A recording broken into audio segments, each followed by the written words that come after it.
नमस्कार विद्यार्थियों। इस क्लास में हम लोग लोक निजी भागीदारी पर बात करेंगे और एक चैप्टर है ethics in public private relationship, है ना। लोक निजी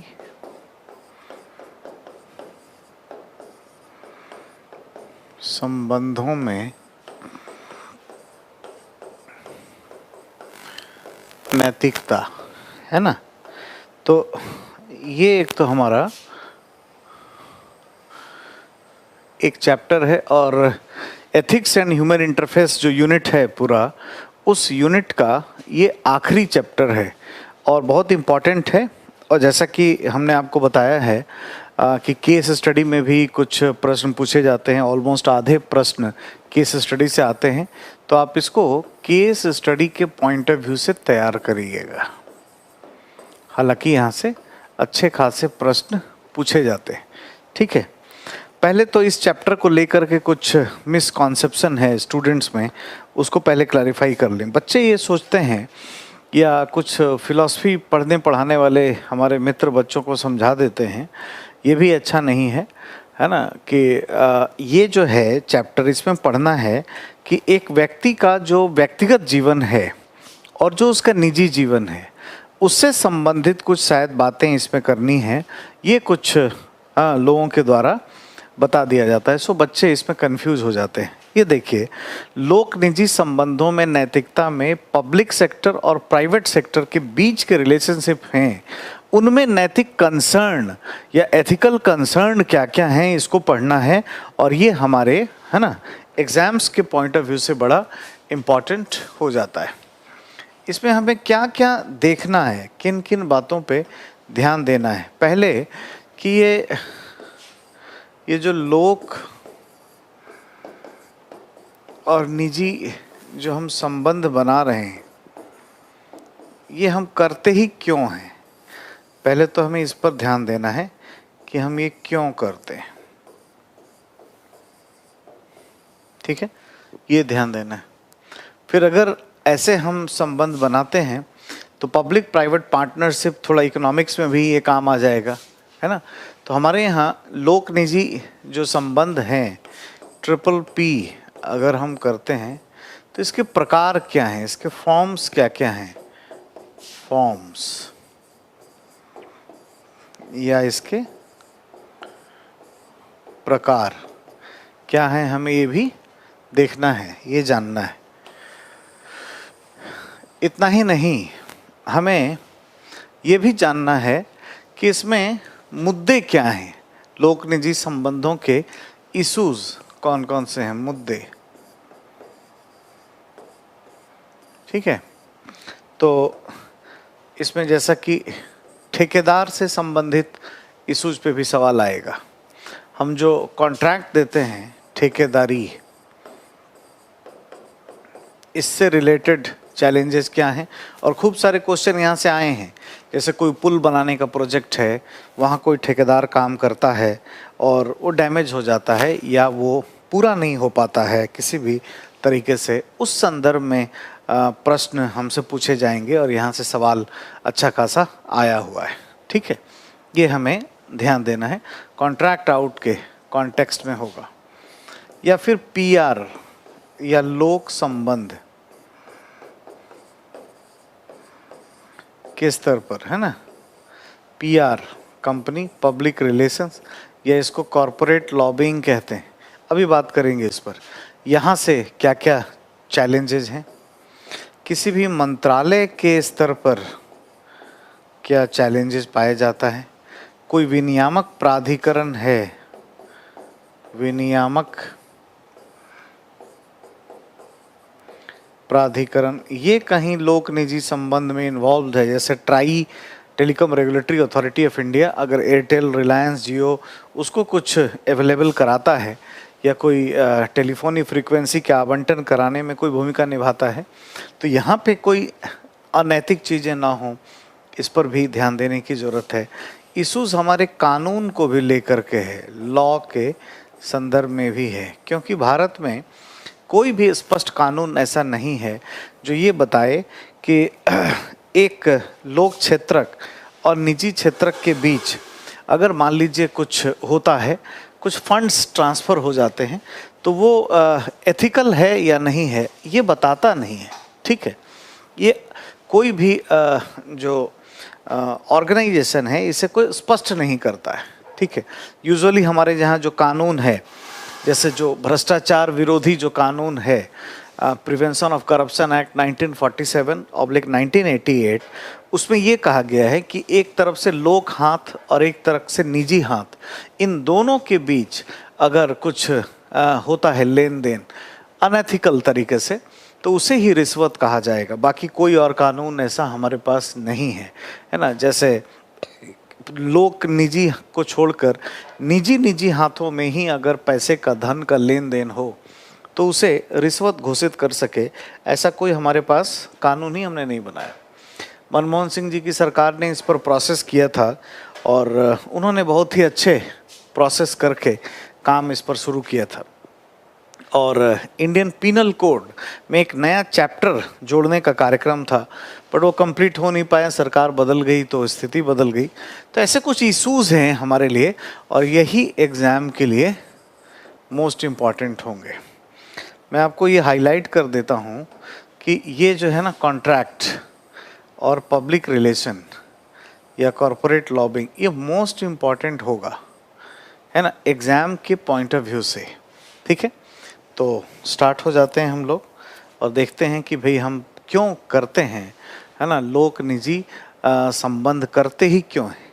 ठीक है, पहले ये जानेंगे क्या क्या इसके पीछे के कारण हैं, फिर हम लोक निजी जो संबंध है इसका देखेंगे कि फॉर्म क्या है। लोक निजी संबंध, जब भी हम इस तरह से बात कर रहे हैं लोक निजी संबंध, तो ध्यान देना है कि इसमें सेक्टर वाइज बात हो रहा है ना। Public sector and private sector. Public sector है ना, लोक क्षेत्रक,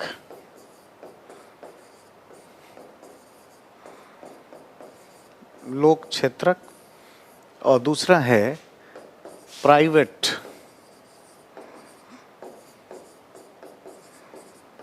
सेक्टर, है ना, निजी क्षेत्रक। लोक क्षेत्रक और निजी क्षेत्रक, इन दोनों के बीच के रिलेशंस की बात हो रही है। सबसे पहला पॉइंट हमें ये ध्यान देना है कि ये जो पब्लिक सेक्टर है ना, इस पब्लिक सेक्टर में क्या है कि जनहित के प्रति उत्तरदायित्व तो ये करता है, दिखाता है, लेकिन इसमें क्या होता है, कार्यकुशलता का अभाव होता है। कार्यकुशलता या इफिशियंसी इसमें कम होती है।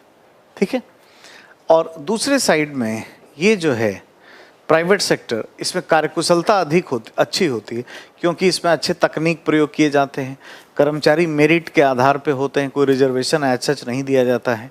दूसरा, इसमें इनोवेशंस पर, नवाचार पर बल दिया जाता है। तो इफिशियंसी तो प्राइवेट सेक्टर में अच्छी खासी होती है, लेकिन समाज के प्रति ये उत्तरदायित्व का निर्वहन नहीं करते, है ना। यानी जनहित का सुनिश्चय ये बेहतर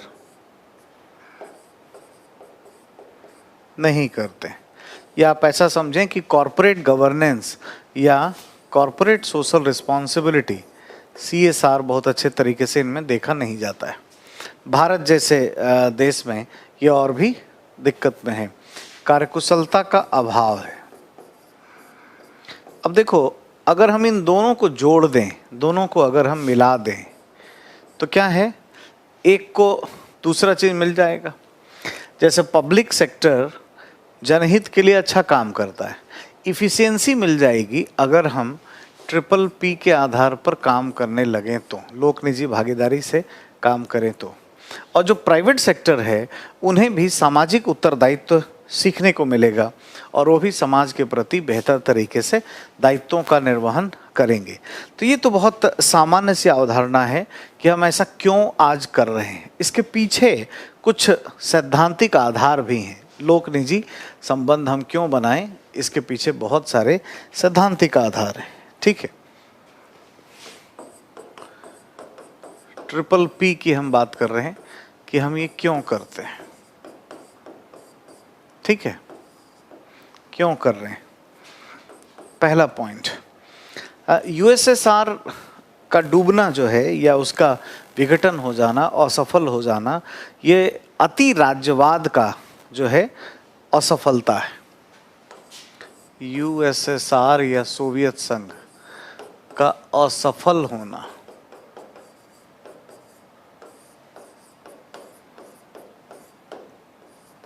ठीक है। अब यूएसएसआर में क्या किया गया था, आप जानते हैं कि अर्थव्यवस्था के नए नए क्षेत्रों में लोक क्षेत्रक का आधार बढ़ाया गया था। लोक क्षेत्रक का विस्तार किया गया था। यह अपने आप में अति राज्यवाद को दर्शाता है। अति राज्यवाद या ओवर स्टेटिज्म को दर्शाता है। पब्लिक सेक्टर के ही हाथ में सब कुछ रहेगा। और ऐसा हुआ कि ये 90 के दशक में असफल हो गया, शुरुआत में ही, है ना। अब इसका मतलब है कि पब्लिक सेक्टर अकेले सफल नहीं हो सकता है, इसे लोक निजी संबंध स्थापित करना ही करना होगा। दूसरी तरफ कुछ हो रहा था, है ना। ब्रिटेन में 2 जगह पे, यूके में और यूनाइटेड स्टेट्स ऑफ अमेरिका में कुछ हो रहा था। नवीन दक्षिणपंथी राजनीति का प्रभाव बढ़ रहा था और वो फ्री मार्केट इकोनॉमी में बिलीव करती है। नवीन दक्षिणपंथी राजनीति, है ना, का प्रभाव बढ़ रहा था दोनों में ही, है ना। और यूके में मार्गरेट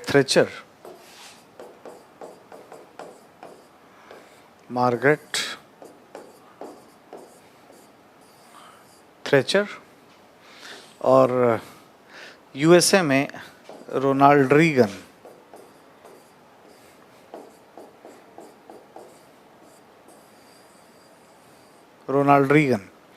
ये दोनों बहुत अच्छे तरीके से काम कर रहे थे। और नवीन दक्षिणपंथी प्रभाव के बढ़ने से क्या है, निजीकरण और वैश्वीकरण की प्रक्रिया पर बल दिया जा रहा था, है ना।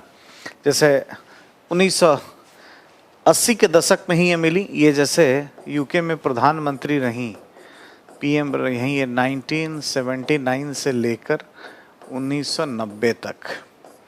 रोनाल्ड रीगन 8 साल तक, 1980 से लेकर के, है ना, 88 तक अमेरिका के राष्ट्रपति ये रहे।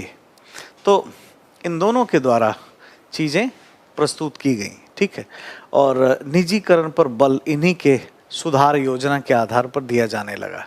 तो एक तरफ यूएसएसआर असफल हो गया और यहाँ पर ये बदलाव हुआ तो काफ़ी सफलता मिली। इन दोनों ही जगह पर सफलता बहुत मिली, बड़ा नाम होने लगा। गवर्नेंस में कार्यकुशलता का भी विकास हो गया, ठीक है। मार्गरेट थैचर ने इफिशियंसी स्क्रूटिनाइजर, न्यू स्टेप्स जैसे कार्यक्रम चलाए जो बड़े फेमस हुए और पूरे वर्ल्ड वाइड इसका नकल किया जाने लगा। वैश्वीकरण, उदारीकरण और निजीकरण की जो प्रक्रिया है, ये इसका प्रभाव बढ़ना शुरू हो जाता है। क्या होता है ये सब, थोड़ी सी चर्चा कर लें। उदारीकरण क्या है?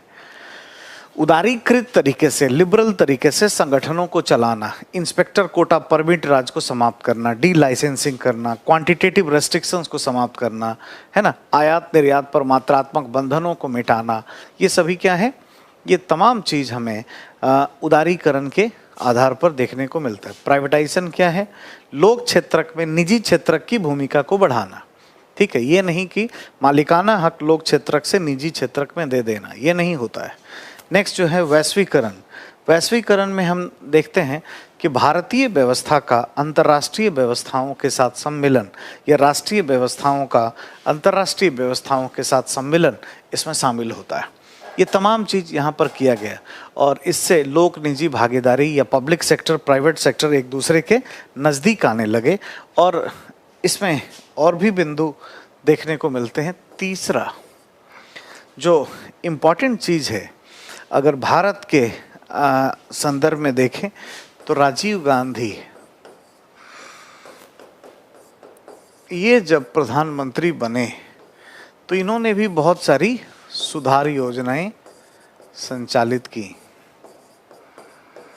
और भारत में लोक निजी संबंध स्थापित होने लगे। एक्चुअल में राजीव गांधी ब्रिटेन के पढ़े लिखे थे और मार्गरेट थ्रेचर ने जो काम किया वो सभी इन्होंने भारत में लागू करने का प्रयास किया।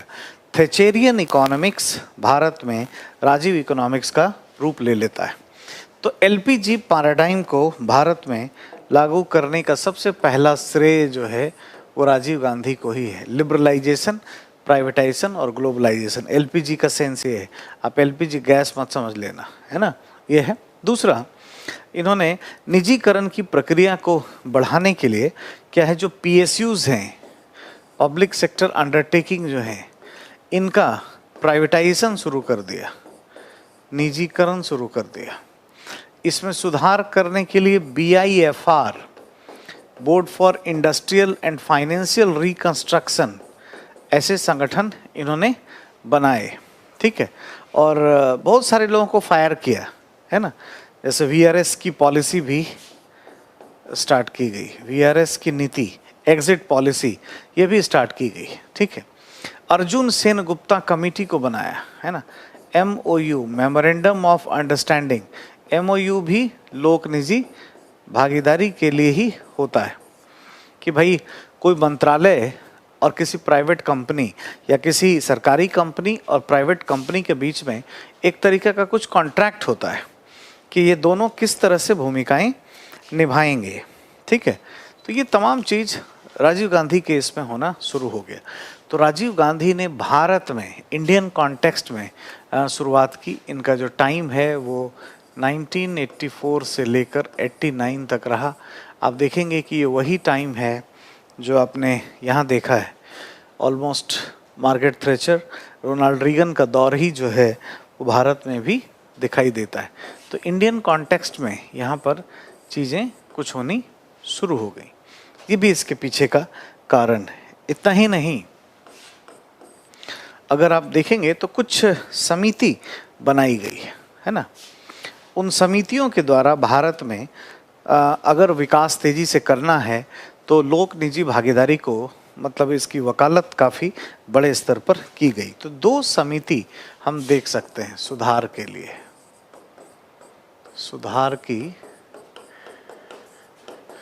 समिति, 2 समिति हम देख सकते हैं।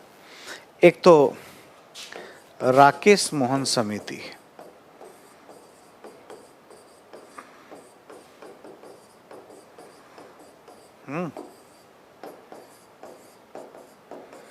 पंचानवे 96 के फाइनेंशियल ईयर में ये है।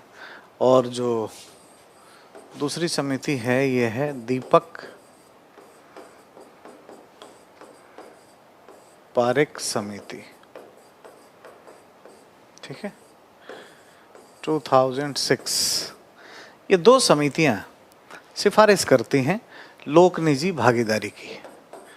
अब सबके अपने अपने तर्क हैं। राकेश मोहन समिति का ये कहना है, इनका ये मानना था कि यदि भारत को एक विकसित राष्ट्र बनना का मन है, विकसित राष्ट्र अगर बनाना है भारत को, तो क्या चाहिए होगा, हमें इंफ्रास्ट्रक्चर अच्छा करना पड़ेगा और संरचनात्मक विकास करना पड़ेगा। हमें इंफ्रास्ट्रक्चर और संरचना, और इस अवसंरचना, भौतिक अवसंरचना के विकास करने के लिए बहुत कुछ चाहिए होगा। जैसे हमें तकनीक चाहिए, धन चाहिए, मनी ड्रिवन प्रोजेक्ट होगा, ऐसे स्किल चाहिए, कौशल, और ये सब चीज़ जो है सरकार के पास है नहीं, पब्लिक सेक्टर में नहीं है, सो हमें निजी क्षेत्र का रुख करना पड़ेगा। और इसीलिए ये लोग निजी भागीदारी को रेकमेंड करते हैं कि भाई PPP पब्लिक प्राइवेट पार्टनरशिप करना चाहिए। इस पार्टनरशिप को करने से है ना, मार्केट फोर्सेस के सरकार में आने से है स्किल आ जाएगा, है नए नए इनोवेशंस आएंगे, तकनीक मिलेगा, और जो वित्त की समस्या है, जो धन की जो समस्या होती है, ऐसी समस्या भी यहाँ पर समाप्त हो जाएगी, है ना। तो ये तमाम चीज़ हम लोग राकेश मोहन समिति के संदर्भ में देख सकते हैं। दीपक पारेख समिति ने कहा कि भारत को अगर आधुनिक बनाना है या विकसित बनाना है तो हमें 6 सेक्टर में काम करना पड़ेगा। क्या क्या? पावर, एक तो है पावर में, दूसरा है टेलीकॉम, दूरसंचार में, तीसरा है पोर्ट, पत्तन, है ना, गोदी जहाँ पानी वाले जहाज आते हैं, इस पे काम करना होगा। चौथा है ये 1 2 3, चौथा है एयरपोर्ट, इस पर काम करना पड़ेगा। हाईवे, रेलवे नहीं, सड़क नहीं, सरफेस्ड रोड नहीं, हाईवे हमें बनाना पड़ेगा। गोल्डन ट्रायंगल, गोल्डन क्वाड्र ट्रायंगल और रेलवे, ये 6 विषयों पर हमें काम करना पड़ेगा यदि हमें आज मॉडर्न बनने का मन है, तो विकसित बनने का मन है भारत को, तो पावर, टेलीकॉम, पोर्ट, है ना, ऊर्जा, दूरसंचार, पत्तन, वायु पत्तन, है ना, पांचवा है हाईवे, छठा है रेलवे, इस पर काम करना पड़ेगा। और ये एरिया जो है, यहाँ काम करने के लिए पैसा बहुत चाहिए, धन चाहिए। इन सब पर काम करने के लिए हमें गहन पूंजी, इंटेंसिव गहन पूंजी चालित परियोजना चलाना पड़ेगा। तो पैसा तो हमारे पास है ही नहीं, तो एक ही रास्ता बचता है, बाजार, मार्केट फोर्सेस से लीजिए। और दैट्स वाई दीपक पारेख समिति भी रेकमेंड करते हैं कि इसी वजह से हमें PPP करना चाहिए। ठीक है, तो आप देखो पूरी दुनिया में इसके लिए एक माहौल 80 के दशक के बाद बनना शुरू हो गया कि कोई भी काम हम लोक निजी भागीदारी से करेंगे तो सफल होंगे। और आज की तारीख में तो वर्चू जैसा हो गया है, आज कोई भी काम पब्लिक प्राइवेट पार्टनरशिप से ही होता है, चाहे वो भौतिक अवसंरचना का निर्माण हो जिसमें पोर्ट, एयरपोर्ट, रेलवे, पानी, बिजली इत्यादि ये सब होता है, या सामाजिक अवसंरचना हो जिसमें बुजुर्ग कल्याण की बातें हों, महिलाओं के हित की बात हो, बच्चों के कल्याण की बात हो, इन सब में, है ना, हम लोग क्या हैं आज देखते हैं लोक निजी भागीदारी देखने को मिलता है। तो ये जो आपको हमने शुरू में बताया था, ये एक जनरल आइडिया था कि हम क्यों करें, तो इस वजह से करें। आज ये होगा ही होगा, इसके बिना कोई परियोजना हम चला ही नहीं सकते। ठीक है, तो ये हमने अब तक देखा कि किस तरीके से या क्यों हम लोक निजी भागीदारी पर आज काम कर रहे हैं। अब जब काम कर रहे हैं लोक निजी भागीदारी के लिए, तो इसको लेकर के कंसर्न्ड कहाँ पर हैं, तो हम पहले इसके एक फॉर्म्स को जान लें कि इसका प्रकार क्या होता है। और वैसे आपको ये GS के इकोनॉमिक्स में भी काम आ जाएगा, इवन राजस्थान के RAS के सिलेबस में भी ये है, लोक निजी भागीदारी वहाँ पर भी काम आएगा। ठीक है, तो PPP के फॉर्म्स पहले जान लें। फॉर्म्स ऑफ PPP, लोक निजी भागीदारी के प्रकार। तो हम क्या क्या करते हैं हुजूर, तो एक तो इसमें हम मैनेजमेंट कॉन्ट्रैक्ट, मैनेजमेंट कॉन्ट्रैक्ट करते हैं। दूसरा है सर्विस कॉन्ट्रैक्ट, सर्विस कॉन्ट्रैक्ट भी हम लोग करते हैं, देखेंगे एग्जाम्पल अभी देखेंगे। फिर हम लोग लीजिंग पे भी करते हैं, लीजिंग भी है। उसके बाद एक प्रकार जो है इसका ट्रिपल पी का BOT, build operate then transfer, या build owned operate then transfer. बनाओ, चलाओ, स्थानांतरित करो, बनाओ, अपनाओ, चलाओ, स्थानांतरित करो, दोनों एक ही चीज़ है। कब करते हैं, कैसे करते हैं, देखेंगे। इसके 3 तरह के फर्दर मॉडल हमें नज़र आते हैं जो ध्यान देना चाहिए। एक तो है NVT बेसिस पर, NVT बेसिस पर ना, वार्षिक आधार पर एक तो हम चलाते हैं। दूसरा जो है इसमें टॉल बेसिस पर, टॉल ब्रिज लगा देते हैं और टॉल बेसिस पर हम चलाते हैं, और ये इंडिया में बहुत फेमस है। तीसरा इसको हम लोग कहते हैं EPG, EPC है ना। इसमें इसका मतलब हुआ इंजीनियरिंग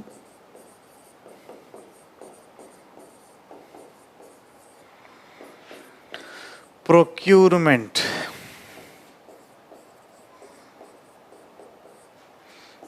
कंसेशन, ठीक है। इंजीनियरिंग प्रोक्यूरमेंट कंसेशन, जो अभियांत्रिकी में कोई सामान हम खरीदते हैं उसमें हम कंसेशन दे देते हैं, छूट दे देते हैं, ठीक है।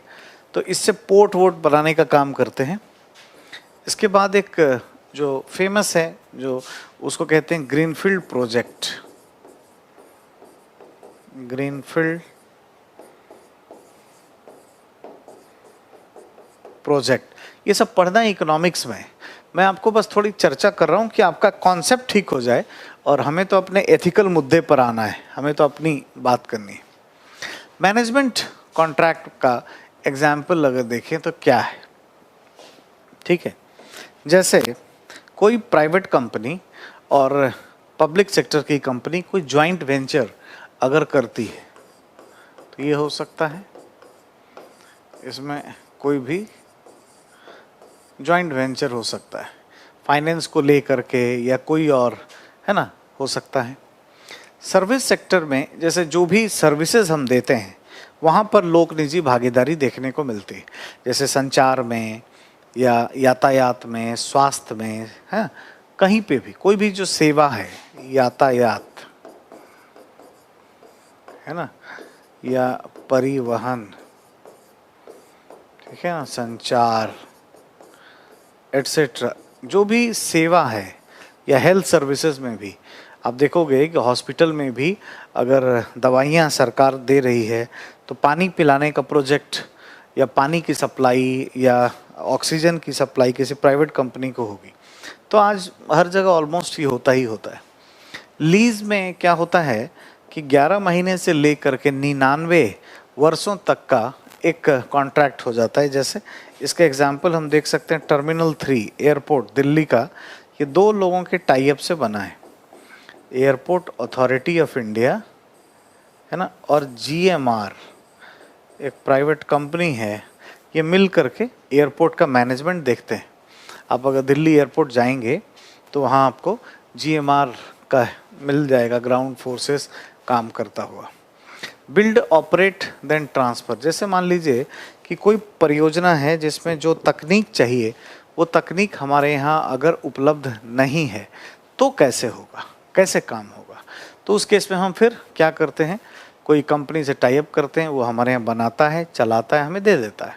ज़्यादा जटिल है तो बना के कुछ दिनों तक अपनाता है, हमारे लोग सीखते हैं, भारत के या भारत सरकार के इंजीनियर्स उसको सीखेंगे, फिर वो हमें ट्रांसफ़र करके जाता है।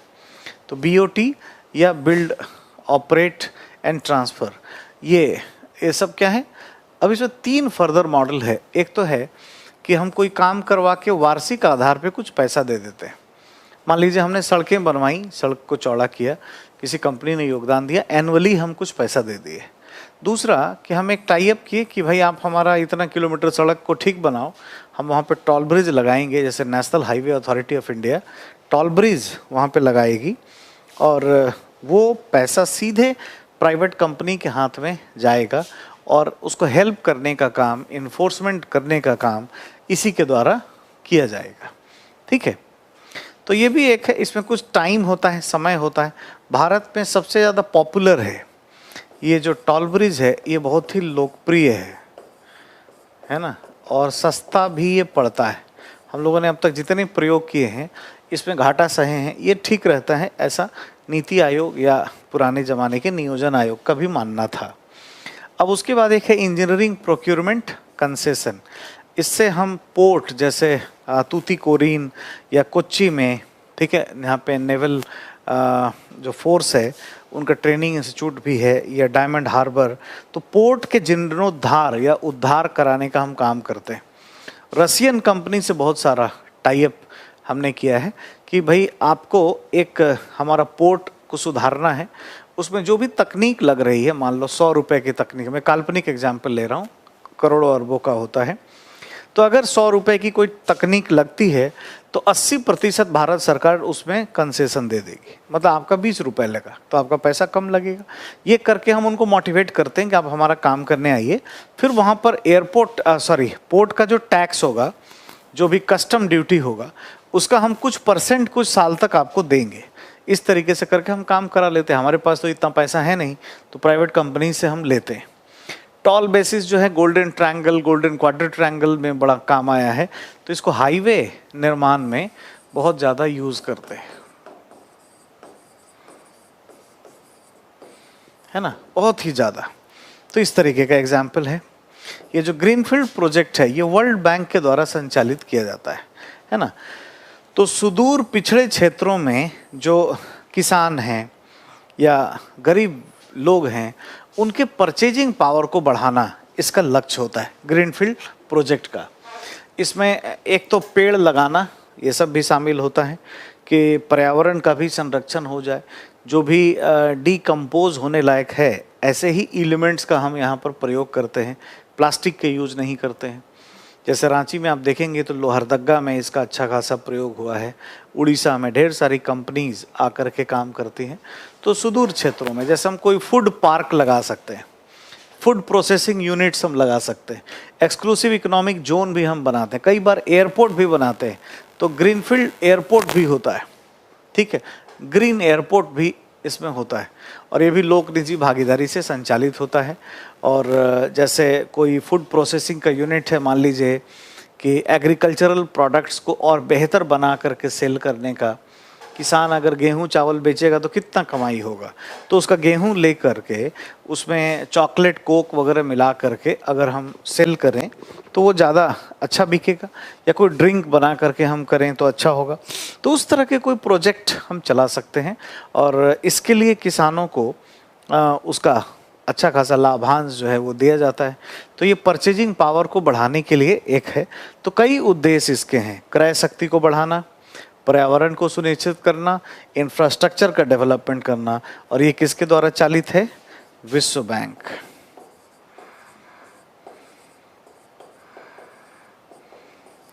तो देखिए साहब, हमारे यहाँ अब तक हमने देखा कि लोक निजी संबंध हम क्यों बनाते हैं, क्या कारण है, और बनाते हैं तो किस तरीके से बनाते हैं, इसका प्रकार या फॉर्म जो है वो क्या है, ठीक है।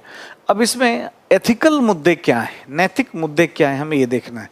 इन सब के लिए हम ठेकेदारी देते हैं, कॉन्ट्रैक्ट्स देते हैं, जहाँ भी वहाँ धोखाधड़ी हमसे हो जाती है।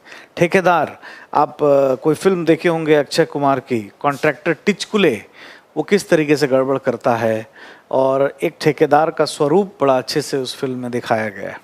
उसके पास कुछ इक्विपमेंट्स ऐसे होते हैं जो या तो चलेंगे नहीं और चलेंगे तो रुकेंगे नहीं। उस फिल्म में दिखाया गया है कि भाई एक रोलर है सड़क बनाने के लिए, वो तो स्टार्ट नहीं हो रहा है, स्टार्ट होता है तो फिर रुकता ही नहीं, धक्का मारना, एक्सीडेंट कराना पड़ता है, उसका घर में कहीं पे घुस जाता है। तो सच में ऐसी स्थिति है। कॉन्ट्रैक्टर जो हैं कई बार क्रिमिनल बैकग्राउंड के होते हैं, है ना, उनकी रजिस्ट्रेशन दूसरे के नाम पर होता है, बहुत सारे इसमें घपले घोटाले मिसयूज़ हैं। तो हम लोग सीधे सीधे अपने पॉइंट्स पर आ जाएंगे, जो मुद्दे जिसकी हमने बात की कि हमें जो ये देखना है। ये देखिए इशूज़, और हमने आपको बताया कि ये ठेकेदारी ये मोस्ट इम्पॉर्टेंट है। यहाँ से खूब सवाल आता है और आता रहेगा, केस स्टडी के लिए बहुत ही महत्वपूर्ण है। पब्लिक रिलेशन में भी 2G स्पेक्ट्रम को ध्यान में रखते हुए इसकी हमें तैयारी करनी पड़ेगी, और जो PR कंपनी है उसको कैसे बिहेव करना चाहिए, कैसे नहीं करना चाहिए, ऐसी तमाम बातों को हम देखेंगे वन बाय वन। पहले ठेकेदार साहब से शुरू करते हैं, कॉन्ट्रैक्टर के यहाँ से चीज़ें स्टार्ट करते हैं, ठीक है। अब नैतिकता के मुद्दे क्या क्या हैं? नैतिक मुद्दे लोक निजी संबंधों को लेकर, नैतिक मुद्दे, इशूज, ठीक है। किस चीज को लेकर के भाई? ये सबसे बड़ा जो है कॉन्ट्रैक्टर, ठेकेदारी, कॉन्ट्रैक्ट आउट के स्तर पर चुनौतियां, ठेकेदारी। तो समस्या तो बहुत है, हम समस्या को नहीं यहाँ पर लिखेंगे या नोट करेंगे। अब हमारे साथ रनिंग नोट्स बनाइएगा कि क्या होना चाहिए, ठेकेदार हमारा कैसा हो, उसका मानक क्या होना चाहिए, ठीक है। या ठेकेदारी हम कैसे दें, किस तरीके से दें, किन आधारों पर। और कोई भी केस स्टडी आए, कोई गार्डर गिर गया है या पुल बनाने का प्रोजेक्ट है ना, ऐसे कहानी क्या होगी, केस स्टडी कैसे आएगा कि मिस्टर एक्स एक ठेकेदार हैं जिनको एक पुल बनाने का या पुलिया बनाने का या फ्लाईओवर बनाने का प्रोजेक्ट दिया गया था। ये प्रोजेक्ट समय पर हो भी नहीं पाया, एक तो डिले हुआ और इसका बीच में गार्डर गिर गया, कई लोग मर गए। अब आरोप प्रत्यारोप लगाए जा रहे हैं लोगों पर, और ऐसा मीडिया से सुनने में आया है कि ये भ्रष्टाचार में लिप्त होते हैं, इनके सारे प्रोजेक्ट असफल रहे हैं। तो यदि आप इस लोक निर्माण विभाग में चीफ इंजीनियर होते, या मिस्टर वाई को बना देंगे कि वो उसमें इंजीनियर है, तो भविष्य में ऐसा ना हो, इसलिए ठेकेदारी के स्तर पर क्या सुधार के आप प्रयास करेंगे और क्यों, इसे स्पष्ट करना जरूरी है। तो ये अंडरस्टैंडिंग हमें यहाँ बनानी होगी कि हम किस तरीके से कॉन्ट्रैक्ट दें जिससे हमारा काम अच्छे तरीके से हो पाए, ठीक है। तो भ्रष्टाचार से बचने का उपाय, ये सब चैप्टर भ्रष्टाचार से जोड़ करके ही पूछेंगे। कॉन्ट्रैक्ट किसको दिया जाए, तो किसी भी व्यक्ति या कंपनी के पिछले 3 वर्षों का आयकर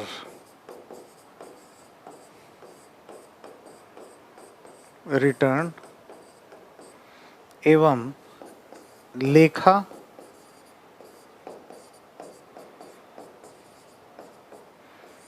परीक्षण प्रतिवेदन देखकर, प्रतिवेदन किसी व्यक्ति मतलब ठेकेदार या कंपनी के पिछले 3 वर्षों के आयकर रिटर्न एवं लेखा परीक्षण प्रतिवेदन को आधार बनाना चाहिए। पिछले 3 साल का रिकॉर्ड देखिए, अगर टाइम पर टैक्स नहीं देता है आप इसको मत करिए, नहीं दीजिए, है ना। ठेकेदार की एक स्टार रेटिंग होनी चाहिए, स्टार रेटिंग, और ये यूनाइटेड स्टेट्स ऑफ अमेरिका में होती है कि मतलब 5 स्टार वाला है, 4 स्टार का है। ये कैसे होगा, उसके भूतकाल के प्रोजेक्ट को देख करके, जो पास्ट में किसी व्यक्ति ने चलाया या कंपनी ने, तो उसका कैसा रहा परफॉर्मेंस, ताकि दुनिया जाने, सबको पता हो। तो उसकी एक स्टार रेटिंग करना चाहिए कि 5 स्टार है, 6 स्टार है। एक कोई मोबाइल ऐप ऐसा बनाएं, मोबाइल ऐप्स इसके लिए बनाएं जिसमें जो कॉन्ट्रैक्ट हम कर भी रहे हैं, भारत सरकार इस पर करती भी है, जो भी ठेकेदारी देनी है उसको दिया जाए, ताकि पारदर्शिता बढ़े, ट्रांसपेरेंसी, पारदर्शिता और उत्तरदायित्व की भावना का विकास हो, और लोग जान सकें कि किसी ठेकेदार को कोई काम दिया जा रहा है या कोई परियोजना तो क्यों दिया जा रहा है, ये यहाँ पर हो। कभी भी ठेकेदार को अगर कोई प्रोजेक्ट दिया जाए तो उसके पास उसके अपने इंजीनियर होने चाहिए, इंजीनियर, ताकि वो खुद से अपना कुछ काम करवा सके।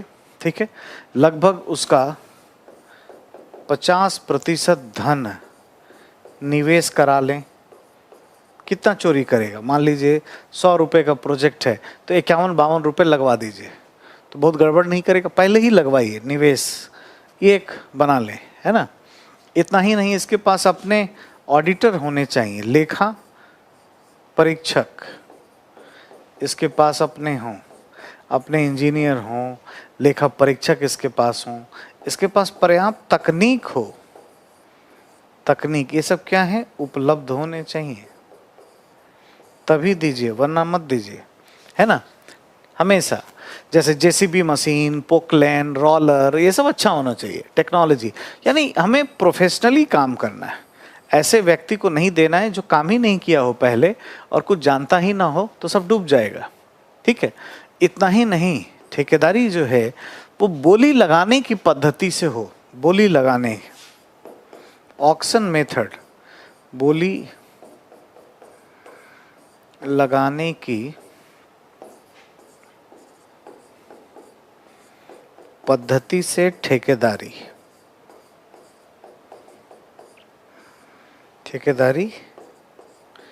देना चाहिए, है ना कि गोपनीयता के आधार पर। ताकि क्या है, गोपनीयता, सीक्रेसी, गोपनीयता को समाप्त किया जा सके, है ना। अब बोली लगाने की पद्धति से कैसे ठेकेदारी दोगे? कोई सामान तो नहीं बेचना है कि भाई हाँ जी 101, 102, कोई बोल रहा है 150, कोई 200, ऐसा तो नहीं करोगे। तो कोई भी प्रोजेक्ट है, मान लीजिए रोड बनाने का है, 1000 करोड़ का है, 2000 करोड़ का, मैं काल्पनिक एग्जाम ले रहा हूँ, 10 रुपए का मान लीजिए कोई प्रोजेक्ट है, तो बोली लगवाइए कि भाई कौन से लोग हैं। एक तो सारा एलिजिबिलिटी ये सब जो लिखा ये है, तब कोई आपराधिक पृष्ठभूमि करना हो, इनकम टैक्स देता हो, उसके पास टेक्नोलॉजी हो, इंजीनियर हो, अपने ऑडिटर्स हों, सारा कुछ है, तब उससे पूछिए कि कौन कितना प्रोजेक्ट में पैसा लगाएगा। अब कोई कहता है 2 रुपये, 10 में 2 रुपये में 20%, तो ये तो है ही नहीं, 50% से ऊपर से बात ही करना है। हाँ, तो हमें बोलना है कि हमें क्या है, 6 रुपये से आगे की बात करनी है। तो 6 रुपये कौन लगा रहा है? किसी ने उठाया, कोई 6.5, कोई 7, कोई 8 रुपये, तो जो मैक्सिमम कहे बोली लगाने में उसको वो प्रोजेक्ट दीजिए, और गोपनीयता भी चली जाएगी, क्यों दे रहे हैं हम ये पता चलेगा। ठीक है, इसके बाद ठेकेदारी देने के लिए एक ही मंत्रालय होना चाहिए। जैसा हर विभाग या मंत्रालय का अपना अपना तरीका होता है, वो अपने हिसाब से ठेकेदारियां देते हैं। ठीक है, कोई कुछ मानक बनाता है, कोई कुछ मानक बनाता है, इसमें काफ़ी दिक्कत होती है। तो there should be a ministry for contract affair, एक ठेकेदारी मामलों का मंत्रालय होना चाहिए, ठेकेदारी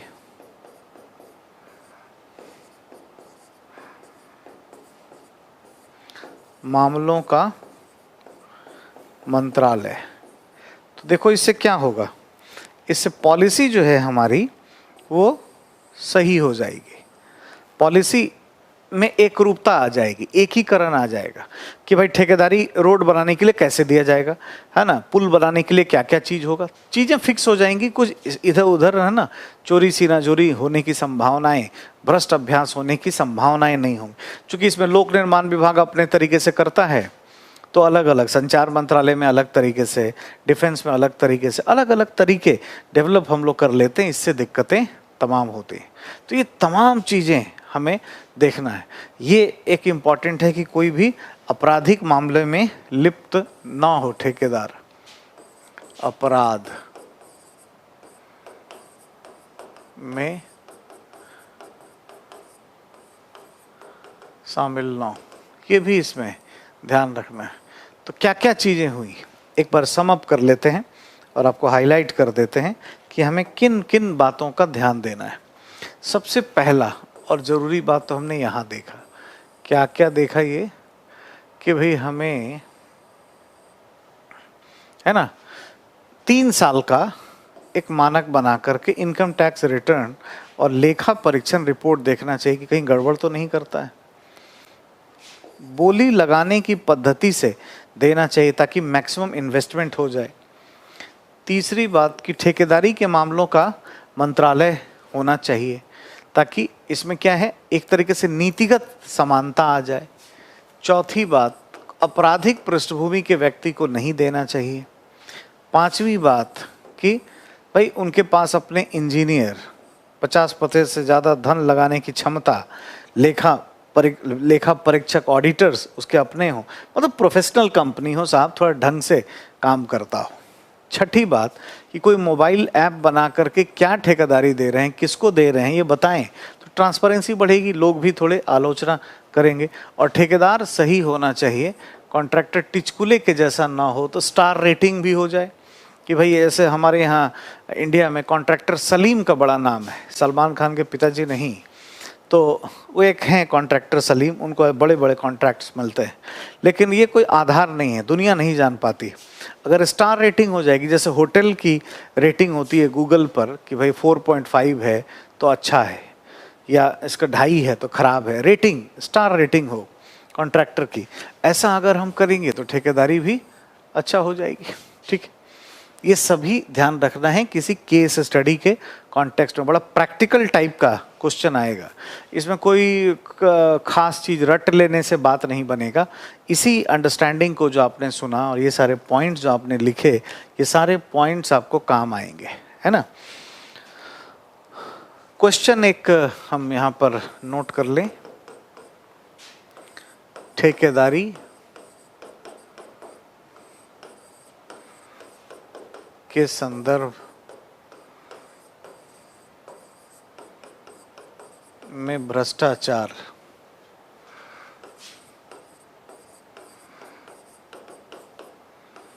के उदाहरण, भ्रष्टाचार के उदाहरण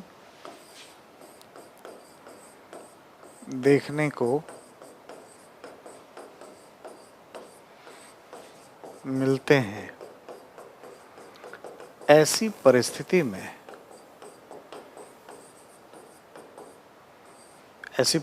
में लोग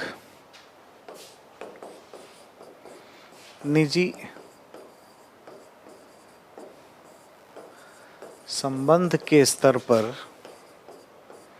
विशेषकर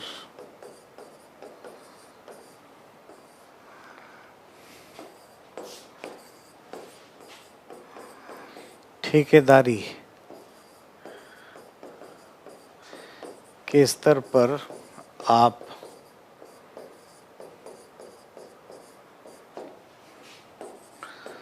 कौन कौन से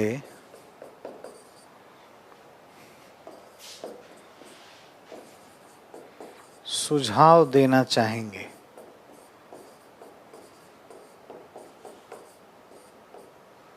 है ना, ये एक सवाल बन सकता है, इस पर आप काम करिएगा। और कोई स्टोरी बना के दिया जा सकता है कि कोई पुल बनाने का प्रोजेक्ट था, उसमें एक ठेकेदार था, वो ऐसा किया वैसा किया, चीज़ें गड़बड़ हो गई, तो इसमें सुधार के लिए हमें क्या करना चाहिए, किन बातों पर बल देना चाहिए। ठीक है, तो ये एक विषय था जिस पर हमें अच्छे तरीके से काम करना है, यहाँ पर सवाल पूछे जाएंगे। ठीक है, दूसरा जो है वो पब्लिक रिलेशंस के ऊपर हम लोग देखेंगे। लोक संबंध, पब्लिक रिलेशंस, या इसको कहते हैं कॉरपोरेट लॉबिंग। लॉबिंग शब्द से आप ऐसा मत समझिएगा कि ये कोई खराब चीज है ना, ये अच्छा है, लेकिन भारत में गलत तरीके से इसको डील किया जा रहा है, उसी संदर्भ में हमें बात करनी है। अब देखिए भाई, समझना है लॉबिंग क्या होती है या पब्लिक रिलेशन क्या होता है। जब कोई कंपनी बड़ा हो जाता है, जब कोई व्यक्ति बिजी हो जाता है बहुत, तो उसके पास टाइम नहीं रहता है, उसको प्रायोरिटाइज करना पड़ता है, उसके जो संबंध हैं बाहर वो भी बिगड़ने लगते हैं। या उसे सरकार से संबंध बनाना हो तो भी चैलेंजेज उत्पन्न होते रहते हैं। ठीक है, अब जैसे मान लेते हैं एक एग्जाम्पल के तौर पर कि ये रतन टाटा, मुकेश अंबानी, इस तरह के लोगों को किसी मंत्री से मिलना है। दोनों बिजी हैं, ना इनके पास टाइम है ना उनके पास, तो कभी भेंट ही नहीं हो पाएगा। तो ये कौन संपर्क करवाएगा, और ये संपर्क होना जरूरी क्यों है? ये नहीं कि रतन टाटा या ये सब मिलेंगे तो मंत्री से कुछ साठगांठ कर लेंगे, नहीं। इनके पास पैसा है और ये जनता से चुन के आए हैं, इनको जनता का सेवा करना है। ये कोई प्रोजेक्ट लगा सकते हैं, थोड़ा सा सरकार मदद कर दे, कहीं ज़मीन अवेलेबल करा दे, लोन दिलवा दे, तो कोई परियोजना शुरू करेंगे, उसमें बहुत रोजगार मिलेगा, इससे भी चीज़ें होती हैं। तो इन दोनों के रिलेशन ज़रूरी है। तो कौन करेगा? तो इसके बीच में कुछ प्रोफेशन काम करता है, इसी को कहते हैं PR, पब्लिक रिलेशन या कॉरपोरेट लॉबिंग। या लॉबिंग शब्द का सेंस ये है कि मंत्री और ऐसे प्राइवेट लीडर्स को या कॉरपोरेट लीडर्स को उनको मिलवा देना, उनके लिए लॉबिंग करना, दबाव डालना मंत्री जी के पास कि भाई आप मिलिए, उनको समय दीजिए। ये अपने आप में पब्लिक रिलेशंस का ही काम है। लेकिन कोई सेटिंग करवा देना, साठगांठ करवाना इसका काम नहीं है कि भाई रतन टाटा या फलाना कोई है तो मंत्री से कुछ करवा दें बीच में, ये नहीं। बस मीटिंग करवाना, संपर्क सूत्र के रूप में काम करना, लाइन ऑफ कम्युनिकेशन के रूप में काम करना। सो इट्स ए प्रोफेशन, ये एक तरह का व्यवसाय है ना। PR या कॉरपोरेट लॉबिंग, ये कोई गलत नहीं है, ये एक प्रोफेशन है, ये भी एक काम है। अब प्रोफेशन है तो इसमें एथिक्स भी होना चाहिए, और ये एथिक्स नहीं पाया जाता, ये क्वेश्चन है। प्रोफेशनल एथिक्स का अभाव है इसमें। और यहीं पर क्या आप देख रहे हैं, यहीं पर लोक निजी संबंध बनता हुआ आप देख रहे हैं, और यहीं हमें पढ़ना है, यही नैतिकता अनैतिकता के मुद्दे हैं। और ये भारत में बड़ा पॉपुलर होता जा रहा है, और ये बड़ा हो चुका है इनफैक्ट। और जो 2G स्पेक्ट्रम, 2G स्पेक्ट्रम का जो स्कैम था, इस मामले में ये काफ़ी पॉपुलैरिटी गेन कर चुका है कि भाई जो बीच वाला है, जैसे नीरा राडिया की एक कंपनी थी वैष्णवी कम्युनिकेशन, जिन्होंने 2008 में 10 कॉरपोरेट्स को, है ना, संचार मंत्रालय से मार्केट प्राइस से सस्ते दर पर टेलीफोनी फ्रीक्वेंसी आवंटित करवा दिया। तो ऐसा माना जाता है, अभी भी केस चल रहा है कि इसमें कहीं ना कुछ गड़बड़ झाला हुआ है। तो ये जो बीच वाले हैं ना, इनमें क्या चैलेंजेस है और इसको कैसे ठीक करें, हमारा अध्ययन का कंसर्न ये है। तो मैं आपको 2G स्पेक्ट्रम की केस स्टडीज़ पहले आपको दिखाता हूँ, फिर आप जान पाएंगे। सीधे पहुँच जाते हैं यहाँ पे। क्या होता है स्पेक्ट्रम, क्या होता है ये जानिए। Spectrum is specific range of electromagnetic wavelength.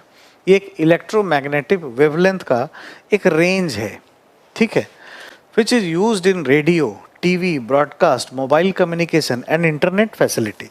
TV, radio, internet इत्यादि के लिए इसका यूज़ किया जाता है। तो ऐसा हुआ कि 2008 में मिस्टर राजा थे, ए राजा संचार मंत्री थे, और उस समय टेलीफोनी फ्रीक्वेंसी कुछ कंपनियों को आवंटित की गई थी। ये कुछ कंपनियां हैं जो आपको दिखेंगी अभी 1 मिनट में। ये कंपनीज आपके सामने है ना, जैसे स्वान टेलीकॉम, वीडियोकॉन, MTS, है ना, एलायंस, रिलायंस, है ना, वोडाफोन, ESR, डिस्नेट, एस्टेल, टाटा, लूप, इन सब को टेलीफोनी फ्रीक्वेंसी दी गई थी।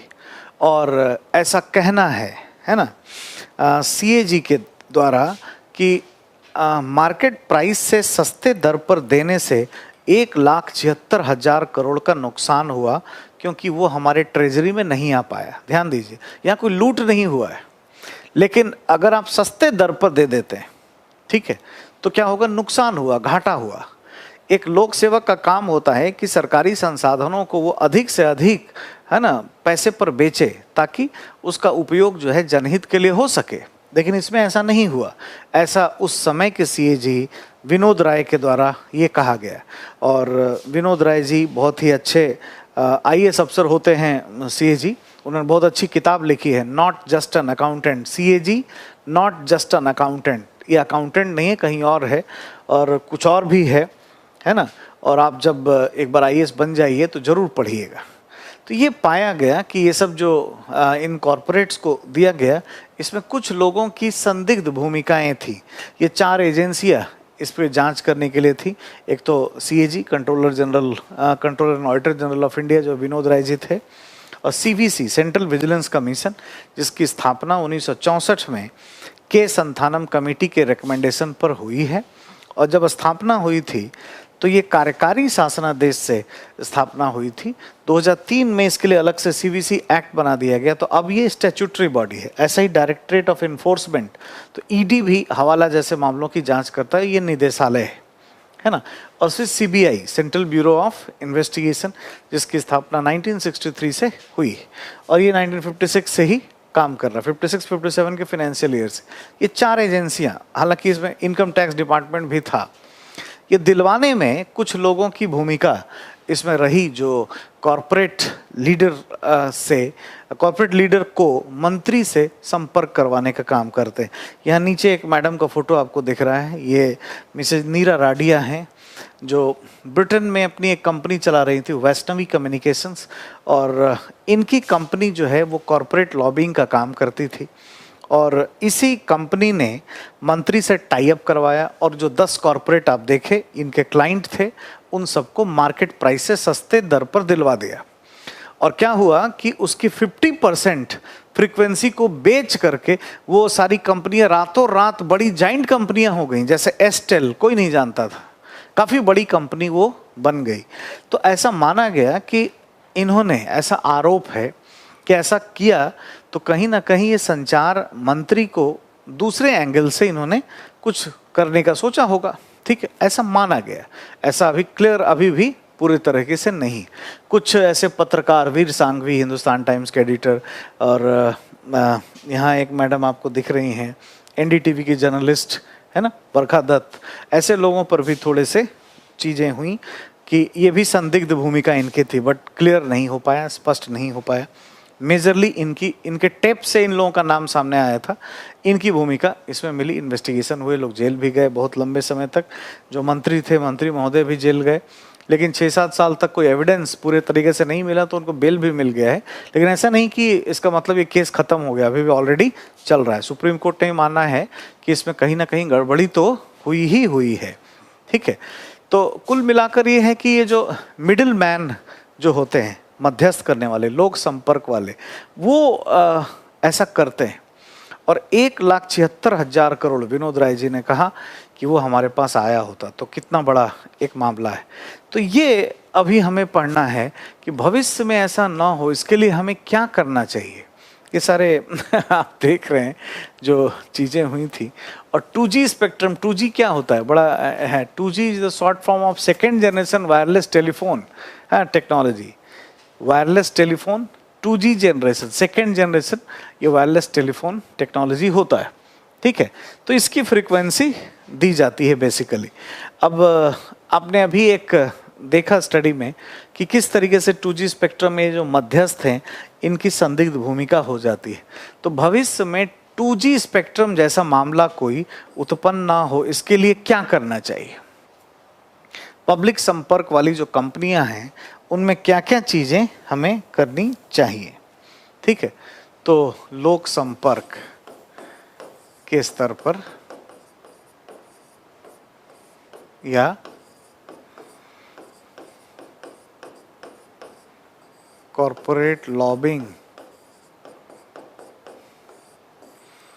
के स्तर पर हमें ध्यान देना है कि क्या क्या चीज़ें करनी रिक्वायर्ड हैं, ताकि भविष्य में कोई ऐसा प्रॉब्लम हमें ना देखने को मिले। एक तो सबसे पहले कोड ऑफ कंडक्ट बनाया जाए। कोड ऑफ कंडक्ट ये होता है आचरण का नियम, आचरण का नियम, कि ये जो मिलवाने वाले लोग होते हैं, बीच में संपर्क को बनाने वाले होते हैं, इनको क्या करना है और क्या नहीं करना है, इनके डूज एंड डोंट्स। इसमें क्या होता है, डूज क्या करना है, और क्या नहीं करना है, ये होना चाहिए।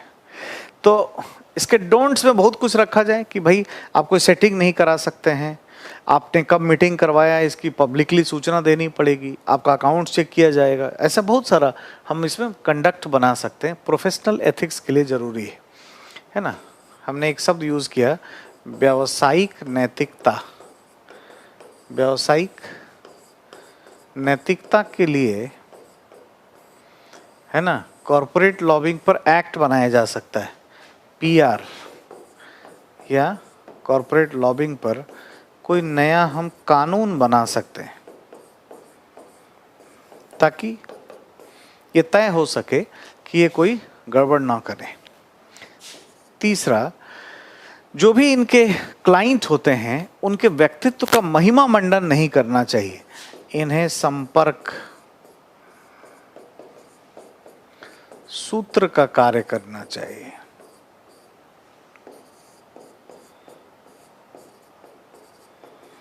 करना चाहिए, ना कि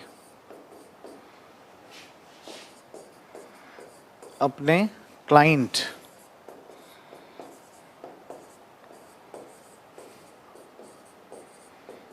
के व्यक्तित्व का महिमा मंडन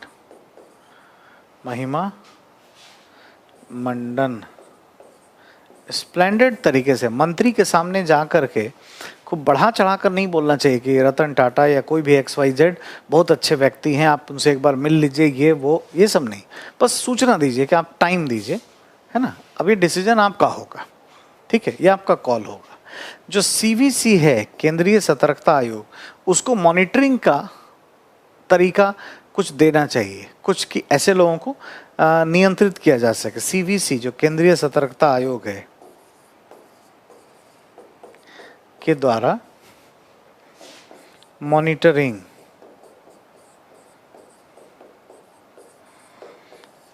कैसे होगा, कैसे देखरेख होगा। ये एक संस्था है जो बड़ा अच्छे तरीके से काम करती है, CVC। तो CVC के बहुत सारे ना CVOs होते हैं, CVO central vigilance officer, CVOs ये IRS अफसर होते हैं। तो जो भी लोक संपर्क की कंपनी है ना, लोक संपर्क की कंपनी, इनमें CVOs को डाला जा सकता है ताकि यहाँ पर क्या हो रहा है क्या नहीं हो रहा है इसके प्रति सतर्कता रखी जाए कि कहीं कोई ठेकेदारी दिलवाने में सरकार से अनुचित तरीके से किसी कंपनी को कोई व्यक्ति काम तो नहीं कर रहा है, या कोई पूरी कंपनी ही तो इसमें नहीं लगी हुई है। जैसा आपने वैष्णवी कम्युनिकेशंस की मालकिन के लिए आरोप लगे नीरा राडिया के संदर्भ में देखा। तो CVC से मॉनिटरिंग हम कर सकते हैं, इससे चीज़ें बेहतर हो जाएंगी, ठीक है। इसमें पांचवी बात जो हम करेंगे कि ऐसी जो भी लोक संपर्क की कंपनी है,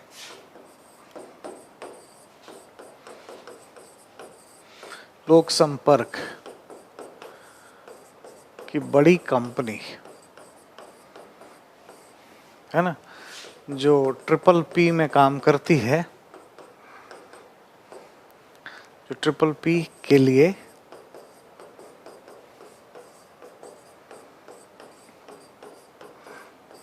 कार्य करती हैं,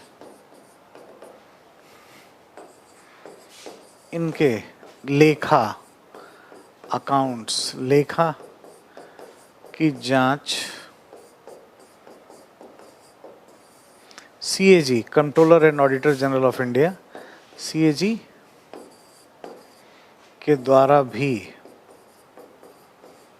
होनी चाहिए, ठीक है।